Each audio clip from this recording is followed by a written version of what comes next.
Hey guys, SIMO here. So right now we're just gonna check out how I made this latest beat I made. This is a beat inspired from Jisoo's latest solo. It's her post-YG solo Earthquake. And this beat is inspired by that. This one's called Electric. Oh, it's this beat.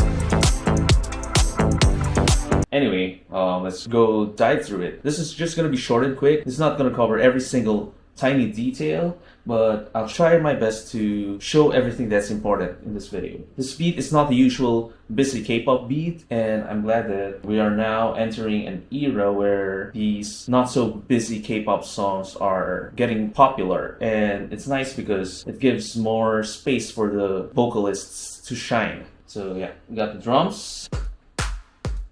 Drums is pretty basic, just like that.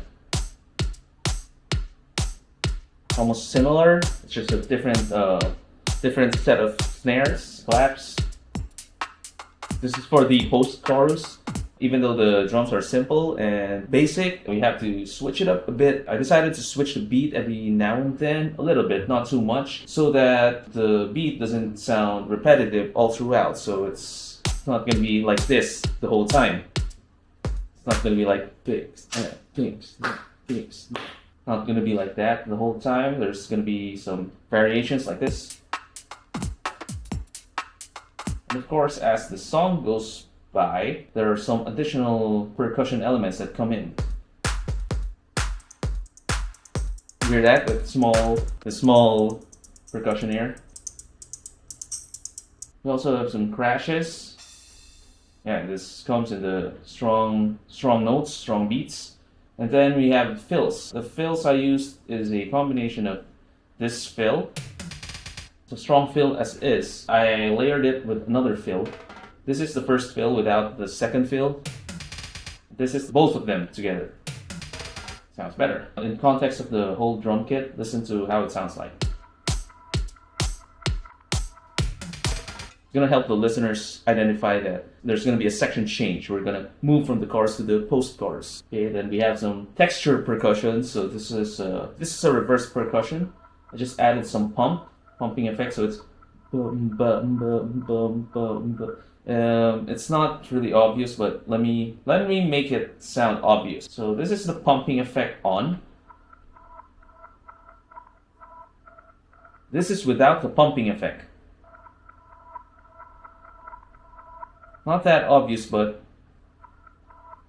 can you hear that? It's like it's sucking the sound. Anyway, can't hear that, it's fine. Small, tiny details like this are meant to be noticeable anyway. It doesn't have to be identifiable on its own. It has to help the entire song, the whole track with every single instrument. It has to contribute to that sound. So in making beats, it's not all about just every single instrument standing out on its own. They have to all work together. This is the percussion that's originally made.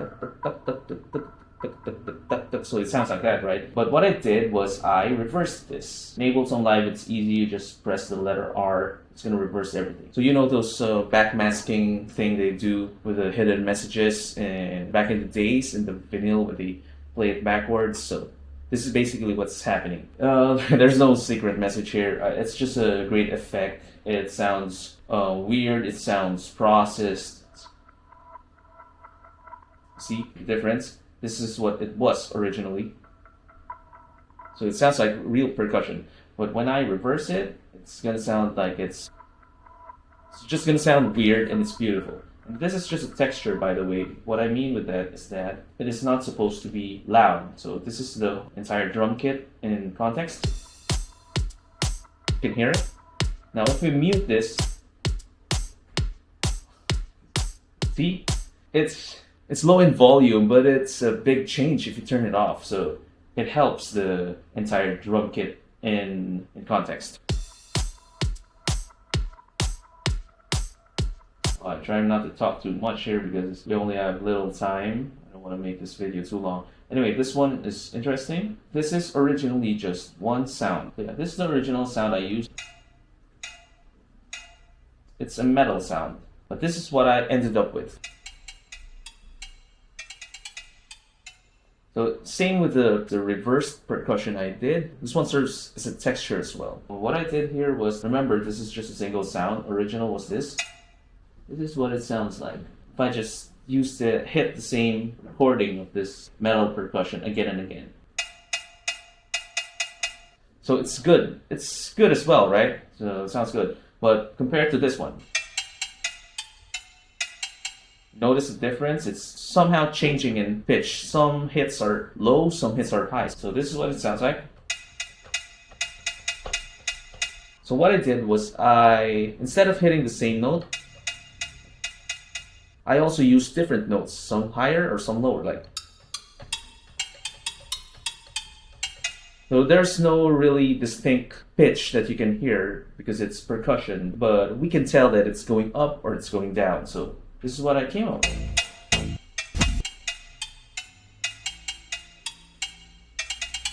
So it's not boring compared to this one.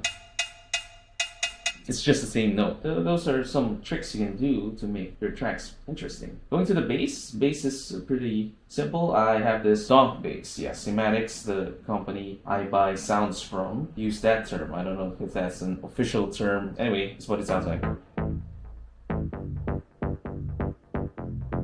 I don't know if you can hear it. This is layered. This has two layers, a high layer and a low layer. This is what the main layer sounds like. Now, underneath that, I have a lower octave version. So it's just the same notes, but it's in the different range. For example, if you press this, hold on, let me just use a different instrument that's louder. If you press this is an F. This is what an F sounds like. Now, this is also an F, but it's lower. You can see it's the same. It's the same area. It's lower, but it's also an F. So that's what I did here with the bass. The main bass melody. I have two basses. This is the main bass.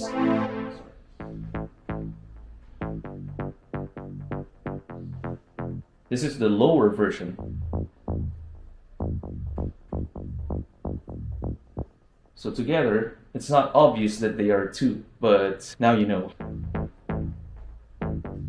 See, this is the original bass. It sounds fuller, it sounds more like a bass if we combine it with the lower octave version. Now, for the verse, I have a different bass sound. So there's a slide going on. This is what the slide looks like.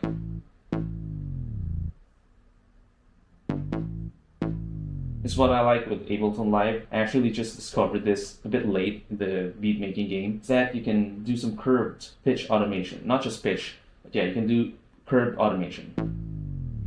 So instead of going straight like this, like you normally would have, you can have a curved one without making a lot of dots in between. Anyway, that's a verse bass. It's a bit different. This is much more in your face, the main bass, and this is the verse bass. It has less low frequencies. I also have a sub-bass layer. I always use this. It's just the same bass, but it's the same bass melody, but it's lower. It's just to fill the low frequency area of this beat. And then I also have this 808. There's a long history on why it's called 808, but let's just skip that history lesson and just go to this sound. It sounds like it's a bass. And it sounds best in trap parts like this.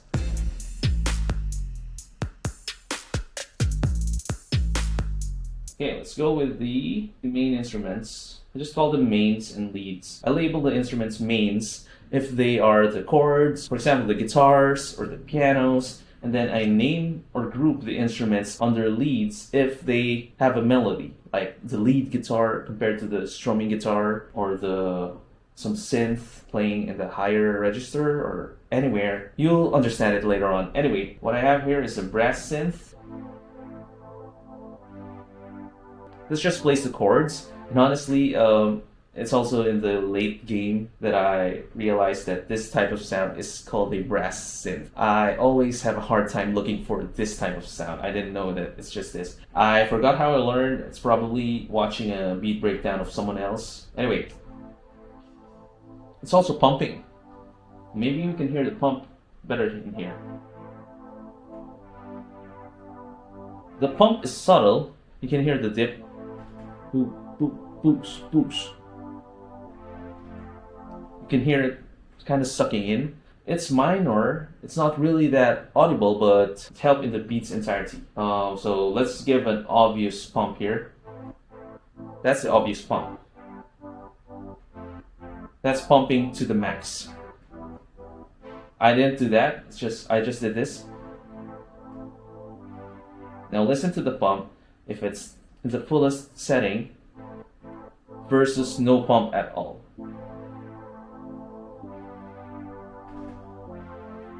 It's not that dancey anymore. It sounds good, but it could be better. It's the one with the full pump. It's the one without the pump. It might work for pre-choruses or whatever, but in this context, we have to put a pump. But I didn't make that obvious of a pump in this song. I rarely do anyway. In this one, I also have a different brass synth. It's a different sound. It's the actual sound. Now this one has no pump, but this one has a more digital sound. This is the first one we listened to a while ago. Together, they sound like this. Subtle, the combination is subtle. It still sounds like they're just one instrument, and that's great because they're not gonna try to take over each other's space. They're gonna sound like they're one. They are gonna sound like they're unified. It's better. Anyway, look at this part here. Look at this part. This slope here, this blue slope here. It's gonna move to the right. This is the frequency. It's gonna open the EQ.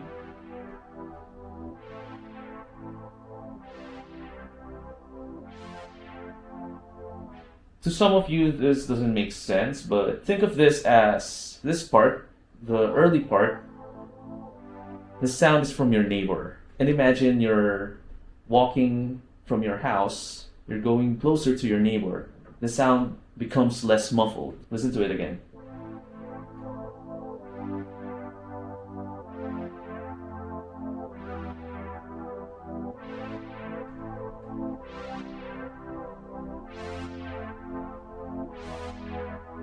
Cool, right?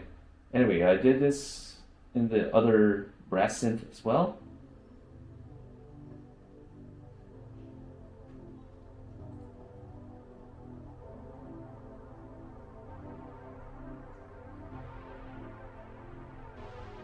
I always do that. This trick has been working for years and years in the industry already. This is the vocals. It's not meant to sound like real vocals because I don't want to take over the space of the vocalists who will use this beat. It's like ear candy. It's a way to embellish the beat. Heard that? And later on, I used an octave lower version. It's the same melody, but it's lower. It's like what I showed you a while ago. If you play this one and this one, it's the same, but it's just lower. This one's higher. So this is the higher one. This is the lower one. Yeah, hear that? And then we have an alarm. I don't want it to be so obvious, so it's just low. As you can see, you don't see the lines anymore. That's how low it is. That's how low it is. Look at that. It's almost like it's silence, but it's there to help. Can't hear it too loud on its own, but in the context of the whole beat, it contributes a lot. Of course, I have sound effects. I always have sound effects in my beats to emphasize the hits, the strong beats. This one, and this one. Yeah, and the reverse riser. Yep, and that's going to help the listener identify that there's a big new section coming in. And I added a lot of fake drops in this beat, so